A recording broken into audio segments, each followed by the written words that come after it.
Yeah. So, we were essentially looking at the 17th chapter, which we have finished, and I thought that we would do a quick rehash of it, a summary, so that we capture all the ideas that we have studied in this chapter. You have to sort of link this chapter to the other two chapters which we studied a little earlier before this, chapter 15 and 16. So it's kind of, he's sort of taking us from one context to another. In the chapter 15, he discussed about the Purushottama Yoga because he had to sort of tell us what is that particular thing that we need to focus our attention on. And he talked about himself. And he summarized the teaching of Bhagavad Gita in just one chapter. And I told you that whenever you don't have time to chant the whole of Bhagavad Gita, even if you do this only 15th chapter, that gives you all the punyas.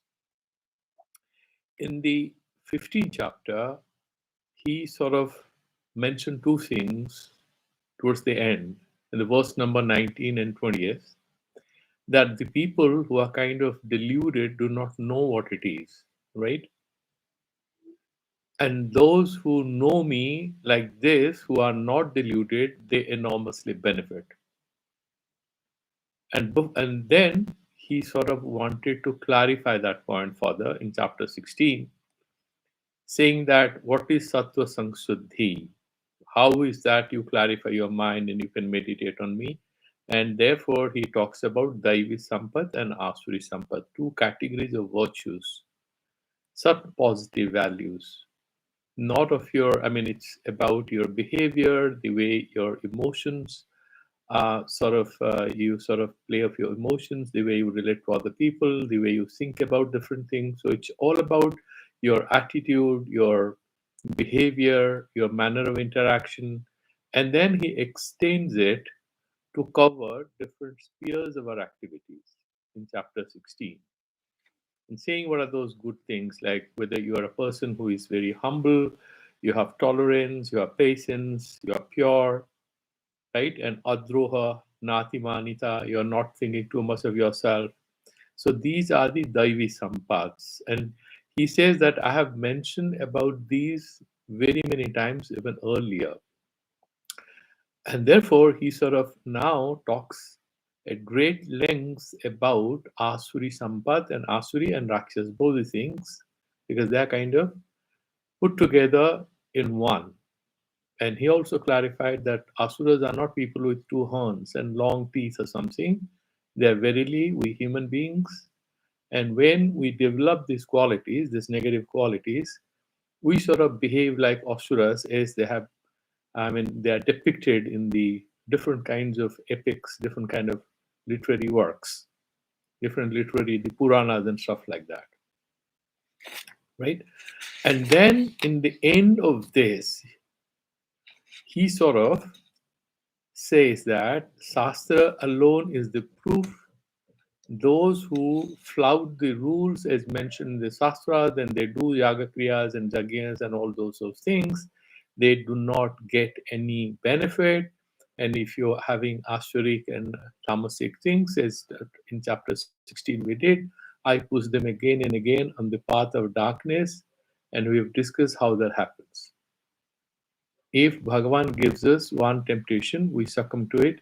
He confirms that there is this guy, my poor bhakta, who is falling from his path, and he can give you a couple of chances if you are a great devotee. But if you are a confirmed asura, having those negative qualities, he says that I give them opportunities to commit more and more sins and wrongs. And as a result of that, the karmic consequences of those behaviors, those activities that they engage in, they go down and down. And then I push them into eternal hell. These are not literary, I mean, you don't have to take them to be literally so. These are essentially sentences which are ninda paraka or stuti paraka in order to frighten us, that in order to ensure that we don't fall prey to them. Okay. And then in the 17th chapter, Arjuna has a question. He's saying those people who have a lot of time, they have knowledge to read all the sastras, and then they do those karma kandas, you're saying that, okay, this is Daivi Sampad, this is Asuri Sampad. But what about people who have full faith in you, rightly or wrongly, or they are showing some faith in you, Shraddha? Do not confuse Shraddha with Bhakti. Bhakti is one manifestation. Shraddha is common to Bhakti even for meditation. Karma Yoga, you need Shraddha. Even to be a secular person, completely without any faith in God, you need Shraddha. You have to have Shraddha in the field in which you are working, that particular faith. So if you're doing Jnana Yoga, you need Shraddha in Guru and Vedanta Vakyas. You are doing Patanjali Yoga Sutras, you need Shraddha in what Patanjali has said. And you have to have faith that this particular thing, that if I practice, I'm going to get results.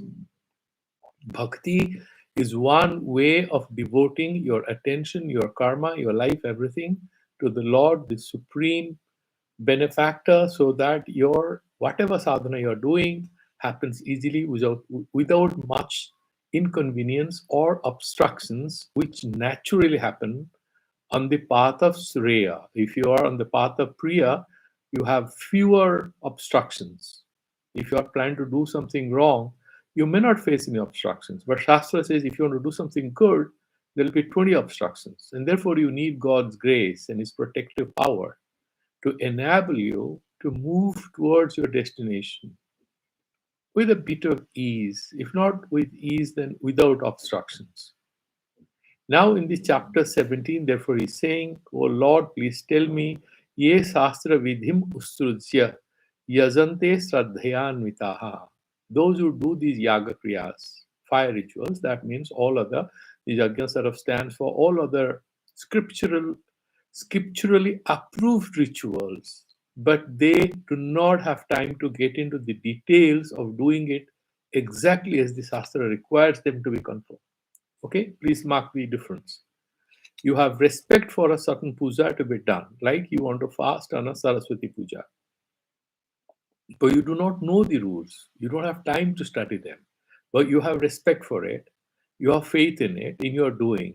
Now, Arjuna wants to know from Bhagavan whether to call these kinds of religious commitments and practices, whether that is Rajasic, is it Tamasic, or Sattvic? Where do you put it? Because he himself is a little confused. He, being a king, is a man of action. And perhaps he wouldn't also have enough time. By the way, he's representing us. So he wants to ask on behalf of humanity, what about the people who do not have much interest or time or privilege, or they have a few weaknesses like laziness or whatever? They are unable to practice the Shastras as it is required by the Shastras. But they have an aspiration to do the puja. So it's like, and as I was telling you, that it could be those modern students who are doing engineering, or they are, tech specialists, but they want to do a certain puja. They don't know how to do it. How will they do it? They will follow Briddha Vyavahara. They will imitate the people who know the rituals. They have seen it, somebody doing it. They will exactly imitate and do it. And they will wear clean clothes and stuff like that. You will find many of them don't know anything. That's what in sociology call it Sanskritization process. M.N. Srinivas, he talked about it. So people just want to do it. A lot of Westerners wear these dhotis and all. Those who are serious Vaishnavas, they initiated is different. But a lot of people just dress up like Indians. They put a bit of sandalwood paste on their head, and that is Shraddha. Now the discussion is, how do you categorize them as Sattvic or Rajasic or Tamasic? That is the context of the chapter 17. So Shraddha can be an aspect of Karma Kandas, of Bhakti, of Karma Yoga, or Jnana Yoga. Shraddha is a common element in all of this. And that is what we are discussing in the Shraddhatraya Vibhaga Yoga in the chapter 17. Shraddha is not limited to Bhakti. You need Shraddha in anything you are doing.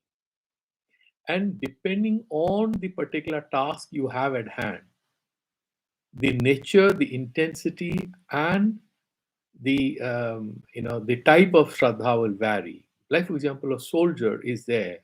You remember that famous, I mean, you have several war stories where maybe a few soldiers defended their post against a huge battalion. This happened.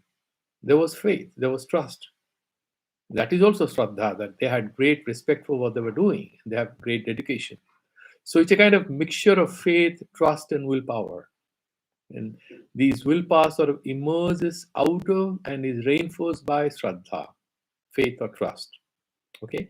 And therefore, Bhagavan says that this is three types. Trivida bhavati Shraddha dehinam sa swabhavaja. And he's saying this is born out of your own nature. And he's saying this Shraddha is given to a person at his very birth, at her birth. Satviki rajasi seva tamasi cha iti tam shrunu. Listen to me. I'll explain to that. And then the sattva word is used in different contexts in different ways. Sattva essentially can mean that satvigati, that prakasa swarupa, sukha swarupa. It can also mean antakarana. Suddha sattva means what? Pure antakarana. He's saying sattvanurupa sarvasya. Here sattva is not sattvika. Sattvanurupa means antakarana anurupa. The internal constitution of our mind, the inner aspect of who we are, which is not easily visible to others. It's about our mind, which we can guess about what the person's mind is all about. We look at his behavior, we do a bit of guesswork, you cannot exactly know. And he's saying, Sarvasya Shraddha Bhavati Bharata. Everybody's Shraddha. That means Shraddha is not one. Evidence here in this sentence. Sattvanurupa. What kind of Shraddha or what kind of Shraddha and Bhakti, you can use them as interchangeably, but please understand that Bhakti has a specific reference to God and how we align ourselves with God. But Shraddha is a general psychological attitude. So, what will be the nature of our Shraddha vis-a-vis the scriptural advice which is given here is largely in tune with our mind. What kind of a mind we have. Shraddha mayo ayam purushaha yo yat shraddha sa eva saha. Now it's kind of it's kind of a dialectical relationship between what is our mind and what is our Shraddha. He's saying that a person's Shraddha will be determined by his mind. And looking at what sort of Shraddha he has, you have to understand what his mind is all about. There is a dialectical relation between Shraddha and mind. You cannot have a sattvic mind and have rajasic or tamasic Shraddha. And you cannot have sattvic Shraddha if you have a tamasic mind. Now, how do you change your mind? Yeah, you can by taking one little step. So slowly we can modify. We can first we have to fake it, then we make it. So we have to start believing. You have to make a few presumptions that I want to lead a sattvic life, I want to have a sattvic personality, a sattvic mind, and then let me do a few actions.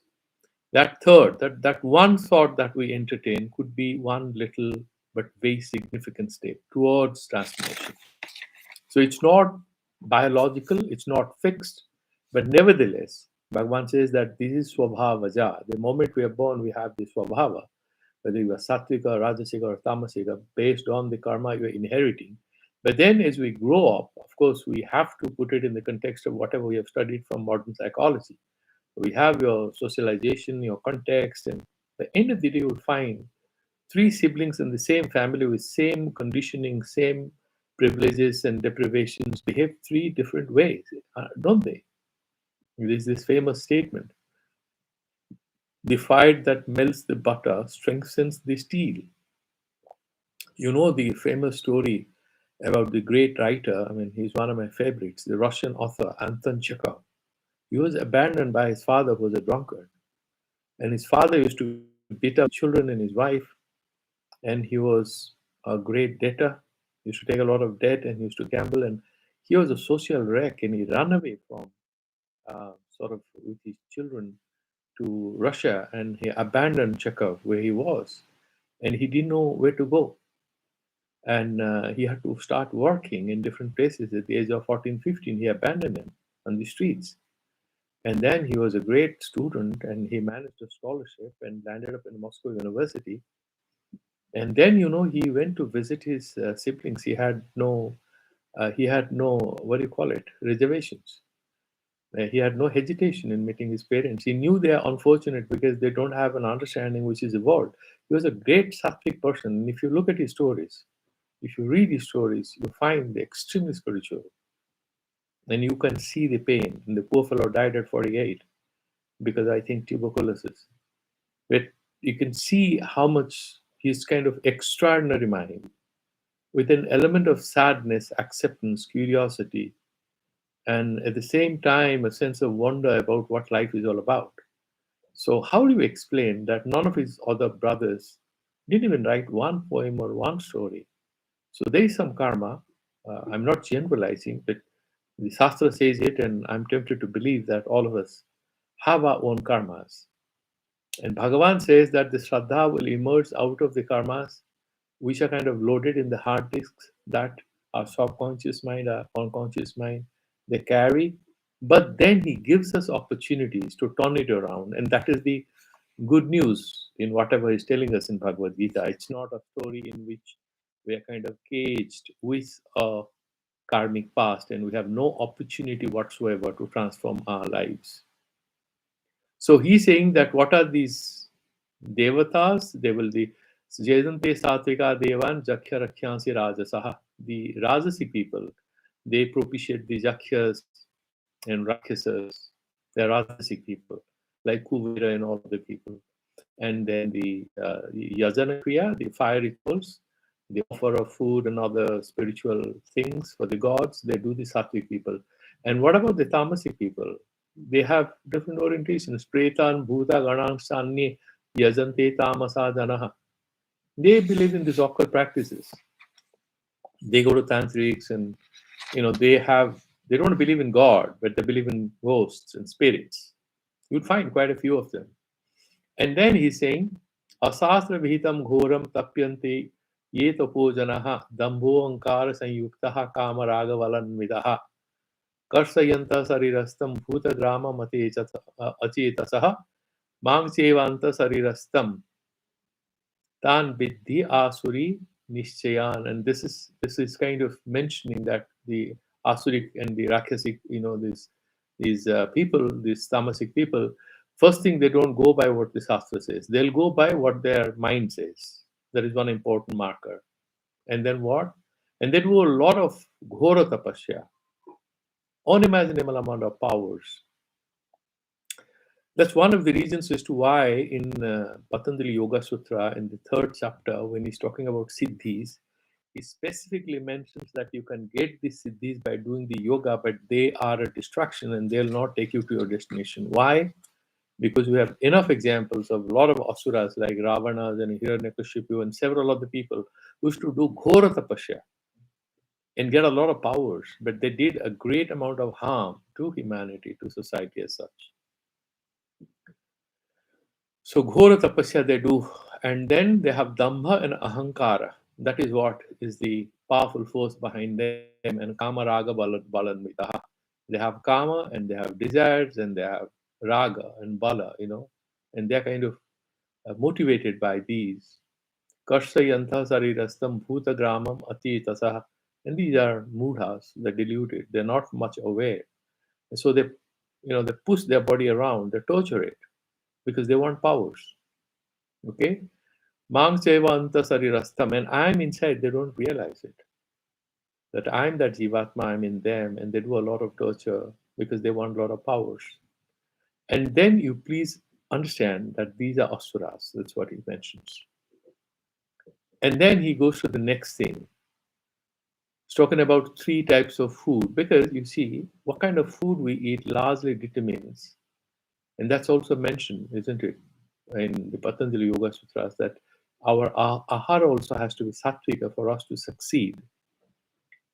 And therefore, he says that aharaswapi sarvasya trivido bhavati priyaha yajñas tapas tatha danam tesam vedam imam srunu. So I'll tell you, He now divides four areas he has identified where he's going to tell you what is sattvika, what is rajasika, what is tamashika.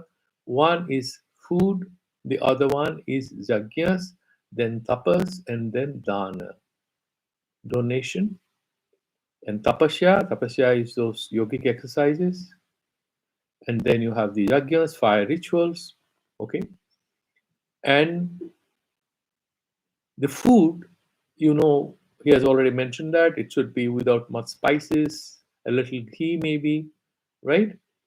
And that is what he is saying, Sukha Priti Vivardhanaha. That is what is Sattvika. Very auspicious, very nice fruits, maybe a bit of cereals and milk and bananas. The typical continental breakfast would, pass off as the best, provided the milk that you have there is not out of mechanized animal farming where animals are treated like, in a very inhuman way. So a lot of bad karma there. Otherwise, healthy continental breakfast, or even in Indian breakfast, the traditional Indian breakfast, which you have those flattened rice and curd and a bit of milk, or maybe bananas, or cheese or whatever. Healthy, healthy, and fruits and vegetables. These are all good sattvic aharas. Rasyaha, snigdha, stira, so easy to consume. And yes, I mean, I don't want to repeat all that. These are sattvic aharas. What is rajasic aharas? Whatever has sharp taste. Much of Indian spicy food, Punjabi food, those um, all kinds of things, right? With a lot of heavy in spices, even South Indian. Maybe will be South American and African. Many recipes will pass up as highly rajasic food. Yata yamam gatarasam puti paryusitam chayat, and all those stale food and cold and whatever we have cooked and you're eating after some time, like pickles, dry fish, packed food, all kinds of packed food, that all pass off as tamasic food. Okay, any cold food and which you are keeping for some days and then you are eating it. And then he's talking about the yajnas. Now, yajna, please understand, it's a very, very clear difference between sattvika and all others. It's very simple. The sattvika guy is doing yajna not because he wants any phala. He has no craving for any results. He's doing it for antakarna shuddhi. Now, because Sanatji had asked this question, I'm just emphasizing. He's doing it because why? Yastavyam eva iti manaha samadhaya sa satvikaha, he mentions. He's doing it because it should be done. So let's imagine that it is a solar eclipse and he will do some tapasya, he'll do a tarpan, he'll do a small homam or yajna, some fire ritual. Because that is the auspicious time. If you do it, you get greater results. You'll do it. But not because he wants powers, he needs wealth, he needs great public attention. He's doing it because it should be done. He thanks God for his existence and says, Oh Lord, I put it at your feet. Give me a chance to remember you more. That is Sattvika. No falavi sandhi. Afalakankhi vir yagyo vidhidrushto ya ijyate. First thing, vidhidrushta.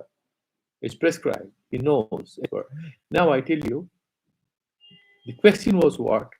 People who do not have elaborate understanding of the rituals, they cannot follow them line by line. How do you categorize their shraddha? Bhagavan seems to be bringing back a bit of conversation and vidhis, right? Yeah. The idea is that it's possible that there is a bit of guna vaigunya, means there are certain inadequate performances of these rituals.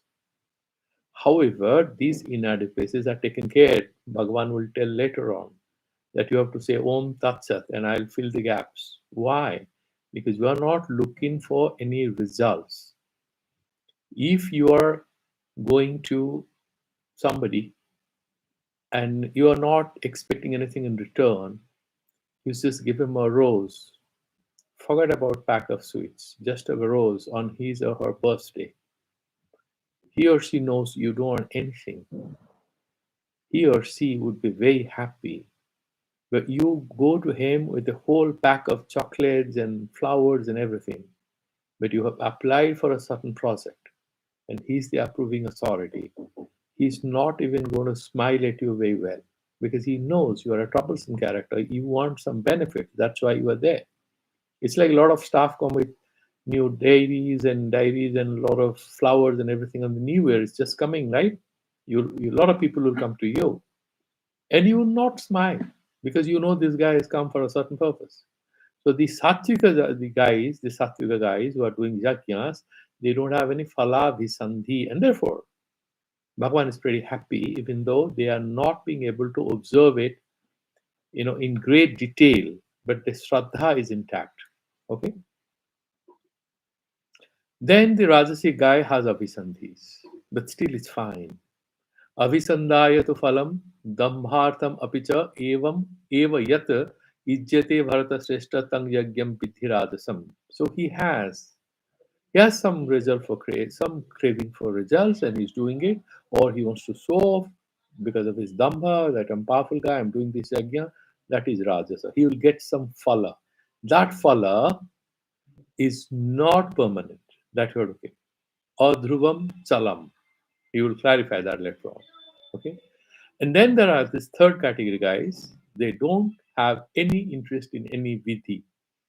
Remember, not knowing the details and not at all respecting vidhi are two different things. You do not know the details, but you have respect for the law. That's quite a good thing. And these guys don't even respect anything. Vidhim, vidhihinam, Asristanam, no provision of any food for poor people or anything. Mantrahinam adakshinam, no donation to the priests, no chanting of the mantras. That means the minimum yajna that was expected of a guy who has Shraddha without great and detailed knowledge of the scriptures, he is very bad. He doesn't even do the minimum that is expected. And that's why he's saying that he's a Shraddha virahitam yagyam. And that Shraddha is actually absence of Shraddha. He has no trust in God. He doesn't care. He's just doing it. God knows why he's doing it. Tamasam parishakshate. He's doing it necessarily because he needs some power or stuff like that, or he's just a stupid guy. Then he's saying, what are the tapasyas? There are three kinds of tapasyas. Tapasya is essentially a process of purifying and disciplining yourself, setting a few limitations of yourself for enhancing your effectiveness, enhancing your efficiency. It's like you change the office protocol in order to enhance the efficiency of your staff. So you say, okay, lunch hour was 1 hour, we're going to work only half an hour lunch because this is the financial ending time, right? A lot of such things are imposed. Weekends, we have to come for 6 hours in the morning. That happens in India, right? Month of February and in March. So that's how he's saying that these are tapasya, this tapas. Tapas is what? Heating up. You're kind of exerting a little to enhance your effectiveness and you want to achieve a few things. Therefore, you are doing some extra work. That is tapas. And he's saying what? So he's first saying that three kinds of tapas. One is sararika, second one is vachika, and then third one is manasika. Kaika, vachika, manasika. It's at the level of body, at the level of communication, and at the level of thoughts.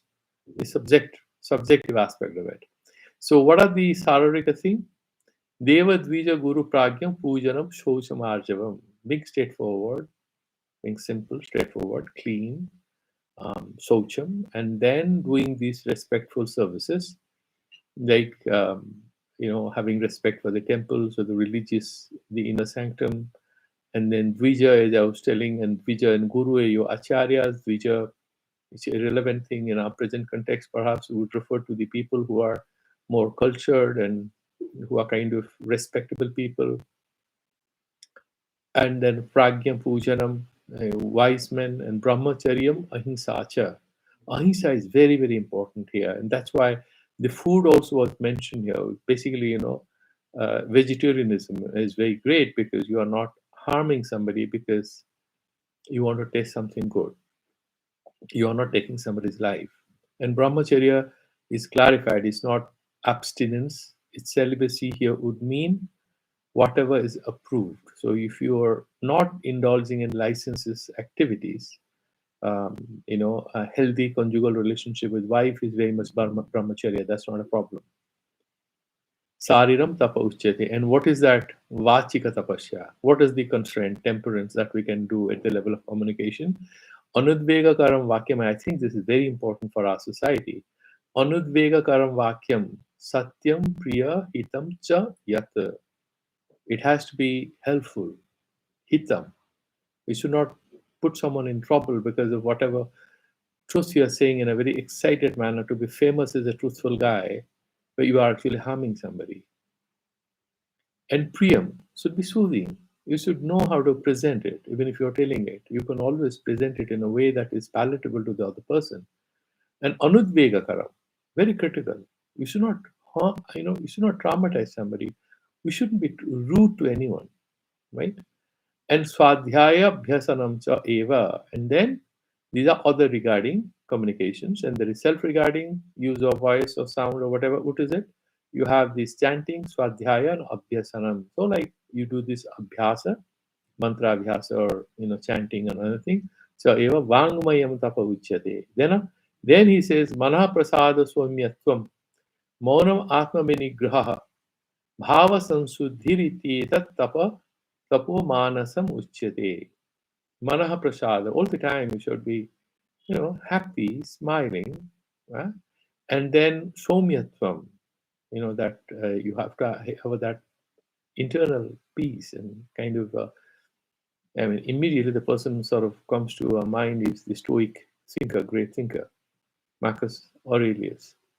And Maunam and Atma Vinigraha. Maunam is, as we were saying, that having Maunam, it can be Mananam, right? Maunam can be sort of that analytical thinking, that Maunam, Mananat Muni, or Maunam can be maintaining silence.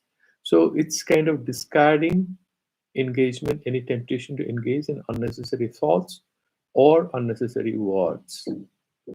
Because Maunam is not your vachika, it's about the mind. So essentially maintaining an element of tranquility, not unnecessarily thinking about useless thoughts, which are very unproductive. Bhava sansudhiriti. And so you sort of purify your mind and be peaceful. And that is how it's said, manasa tapa. And then now you will categorize the tapas that he has mentioned, that sararika, vachika, and manashika. He will now, mention that in three categories, sattvika, rajasika, and tamasika. And what does he say? Saying, Shraddhaya paraya taptam, taptas trividham naraihi, afalakankhivari yuktehi satvikam parichakshate. If a person is doing this tapas without any craving for results, that I want to be a very powerful man, I want to have occult powers and stuff like that, and you are doing Shraddhaya Paraya, having that subtle, pure trust, and you are interested, sort of surrendering to the God. You have that spiritual thing. That is great. Okay, taptam. That tapasya we do, then that is that the most important thing is that apalakanksha. Without having falakanksha, that is the marker for calling your tapasya as sattvika tapasya. Satkara mana pujartham tapo dambhena chaivadat. Then a person might be doing satkara, good behavior, mana pujartham. You might respect, bow down, touch your feet and everything. So he's kind of disciplining himself. He's maintaining certain laws of temperance. But then he's doing it dambhena. He has that ego. He wants to do it. And therefore, it says it's rajasam. Kriyate tad iha proktam rajasam chalam adhrubam. The result of it chalam. It doesn't last long. You might be doing it either for certain material benefits during this life or certain benefits after the death. That means in Swargaloka, but it's adhrubam. So adhrubam rules out any possibility of moksha, because moksha is dhruva, moksha phala. He'll not get moksha. He'll not be a jnana yogi. And then chalam, even the adrishta that he'll get is very temporary. It's not longer term. So it's just a wastage of his attention and effort. And then we have the tamasic guy. Mudha grahenatmano yat pidaya kriyate tapaha. So he's kind of deluded. He's a mudha, he's mohagrasta. And then he tosses himself. Yat pidaya kriyate tapaha. He'll go and sit in the sun, or maybe he'll immerse himself in very icy water for 2 hours because he wants to have superpowers. Or he maybe will do a TikTok or YouTube and put it on Instagram and stuff like that. Because he's doing it for a bad purpose. Parasya ussadanartham va tattamasam udahritam. You're doing these hard, critical practices. End of the day, you are targeting somebody else's happiness. You want to target somebody's happiness. No, that is tamasic. Negative energies. You're essentially trying to send some negative vibration to somebody by doing. It's like indulging in preparing weapons of mass destruction, isn't it? So he's doing that. Then let's look at dana, the donation. Again, that is of three types. Datavyam iti yad danam. You're doing it because you should do it, not because you are going to get anything in return. Okay? Diyate anupakarine. We had discussed that. What is the anupakarine? It's not somebody who is going to harm you. It's somebody, he may or may not have the capacity to return the benefit that you're giving him. Dese kale cha patre cha. There is an appropriate time. It's a good time to give. Maybe it's Kartik Purnima, maybe ritually a good time. Maybe you are meeting somebody in a hospital who is desperate for help and you're giving your blood. You don't know that fellow. And I remember when we were in undergrad students, I think the practice has changed now. But when we were in undergraduate those days, I remember a lot of poor people from the medical colleges would come to the boys' hostels mostly, and they'll knock at your door and say that my mother is so and so, and I need a bottle of blood. Is there anyone who can help us? And I remember we used to sort of distribute the responsibility. So if you have gone, the next 3 months you can't go, you send somebody else. And we used to go to the medical college and they will take blood. And we used to check. It was nothing, there was nothing fraudulent about it. Genuine cases that they knew that these students are helpful. So they'll come and look for boys who are willing to donate blood. That is Satvika. You're not getting anything in return. He's a stranger. Similarly, if you're doing it, on the other hand, you're helping one of your boss's daughter is in hospital, so you volunteer to give blood. I mean, he knows you know that you are trying to impress him. You may be doing it in a very sattvic way, but still that will be rajasika because there is somewhere in the back of your mind that I'm donating blood for the daughter of my boss, so he's going to be very happy with me. So that is what is rajasika. Then Yattu pratyupakarartham. So you have that pratyupakara, it's returned to you. Phalamuddhyesya va punaha, or you have some phala. I do this. If you do your horoscope says if you do this particular donation, then your son or daughter is going to do wonders in the next examination. A lot of people do, and then people I have seen in North India, especially, they believe in all this. So they'll feed the cows, they'll feed a lot of dogs because there's something wrong with their sunny, and they will also feed a lot of birds, and they'll feed monkeys because these are all called these are kind of prescribed when you're doing this dana. So these are all rajasic thing, not bad. Diyatecha pariklishtam tad danam rajasam shritam. Sometimes you think, oh my god, I spent so much money, but anyway I'm doing it for this graha santi, let me do it.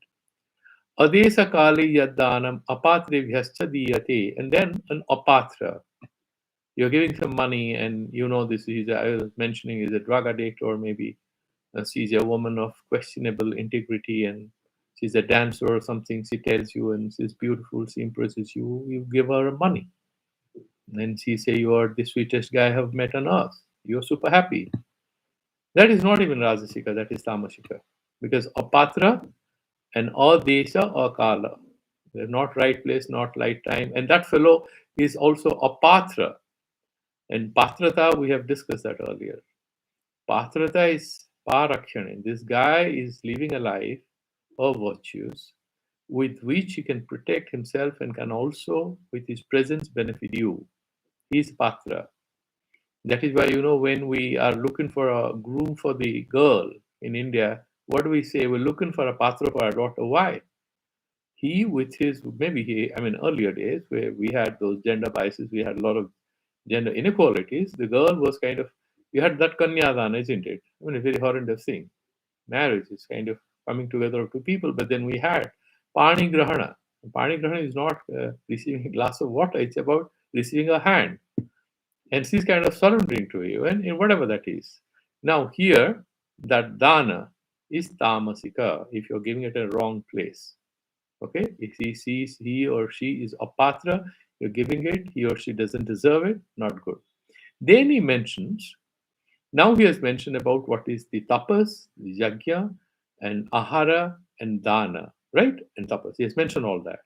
Now he says, when you are discharging your spiritual responsibilities or you're engaging in these practices, it's quite possible there are inadequacies. There are gaps.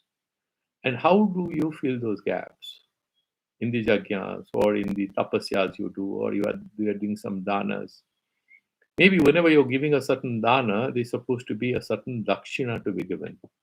And maybe there is a certain rule that which direction you should look at.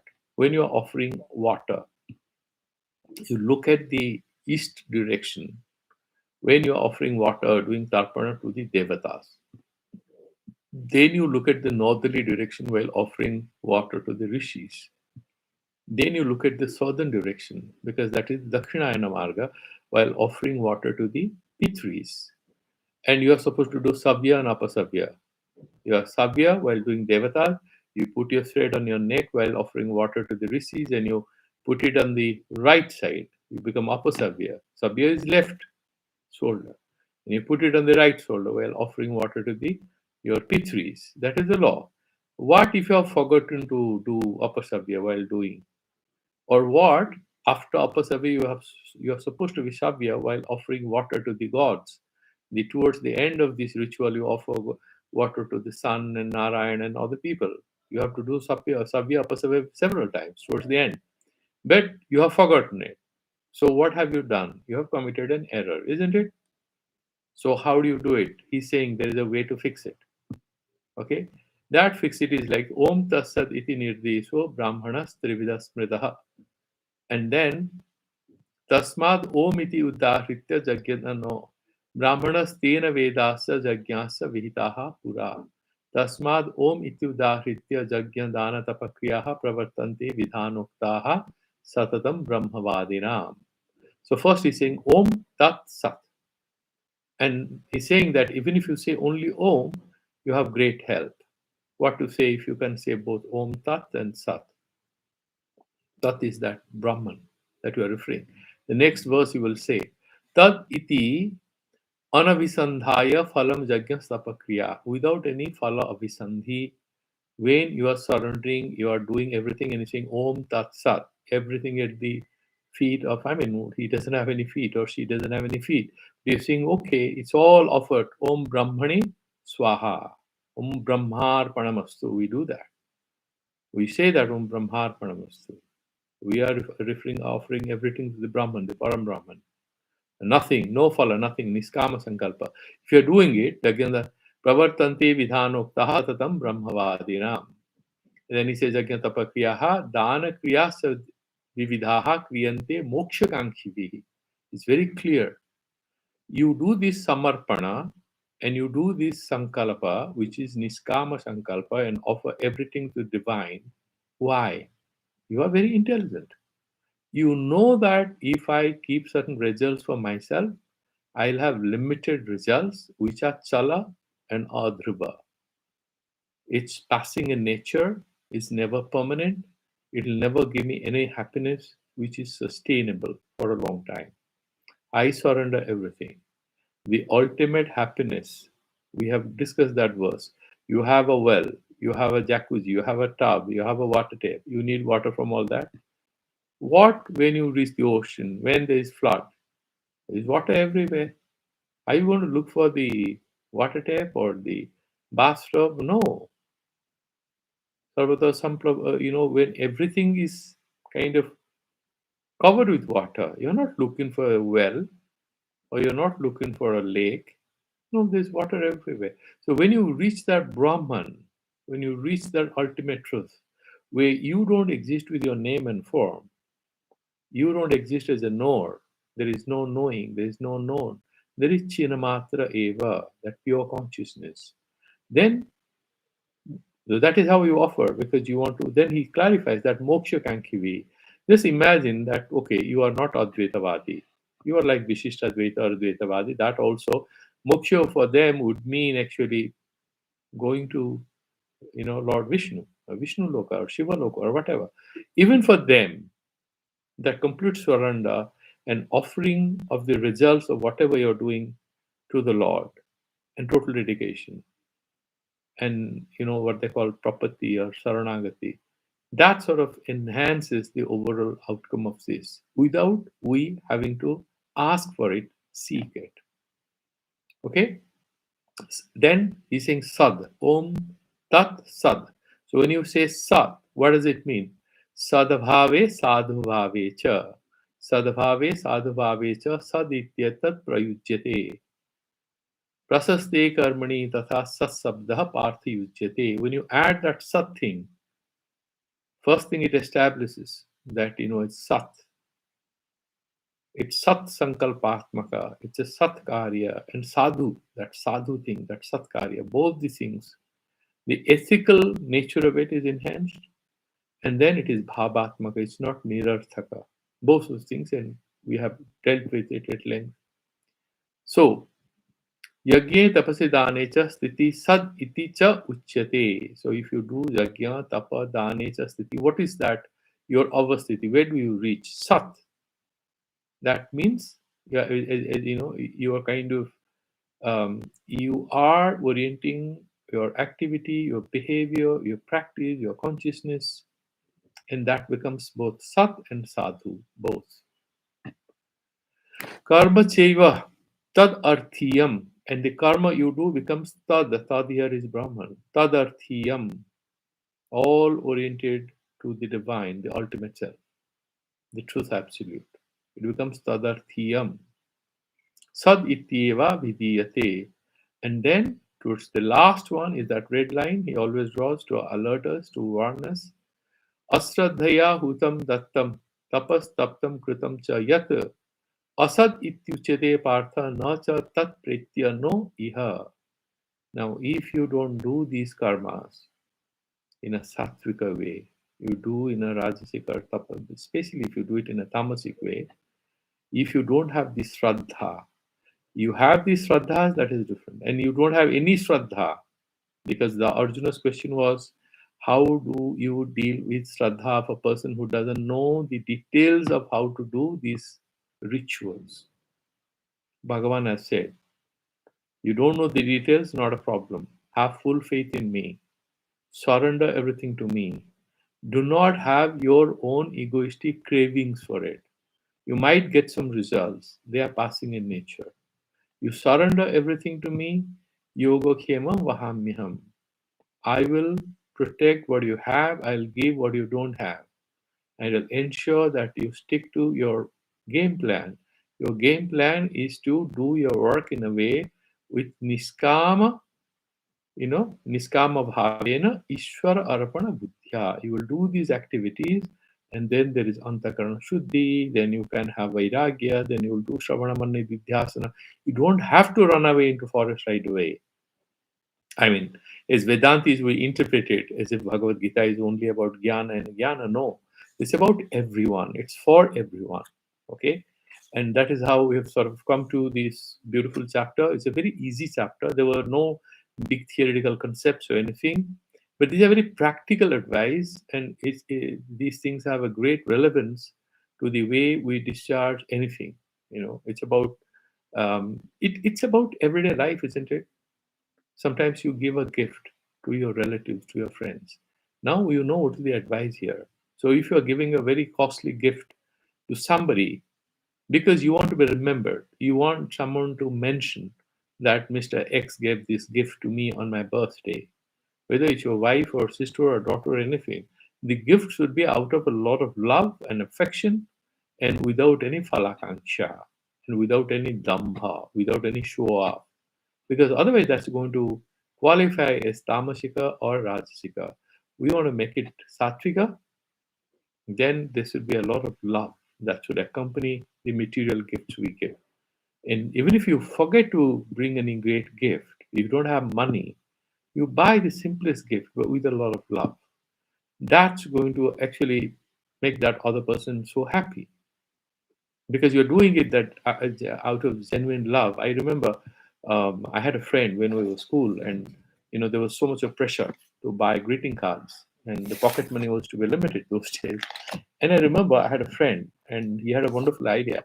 So he used to go and buy these white drawing boards, and then I saw his elder brother, is no more, wonderful person. So he used to draw cartoons and used to make those Happy New Year messages with beautiful small cards and flowers and this and that, and used to give it to his friends. And he used to be talk of the town because he'll be drawing and making each and every greeting card of his. It's all handmade.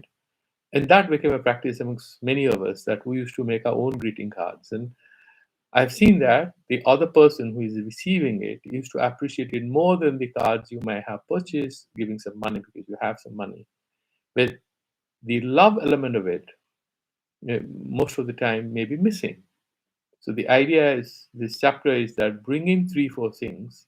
That Shraddha, another word for Shraddha is love. What is Shraddha? It's trust, it's faith.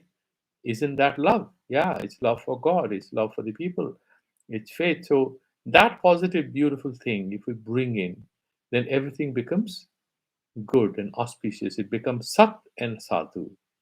And that's how we sort of conclude the chapter 17, and we'll start with chapter 18. But I'll be taking a break on 28th. I'm going to Bhubaneswar and Jagannath Puri and come back, but we'll start the chapter. We'll not waste any time. And then when I come back, and I'll see whether we can continue the classes when I'm in Bhubaneswar, but there'll be a lot of travel. So we'll try to see how to uh, fit these things together.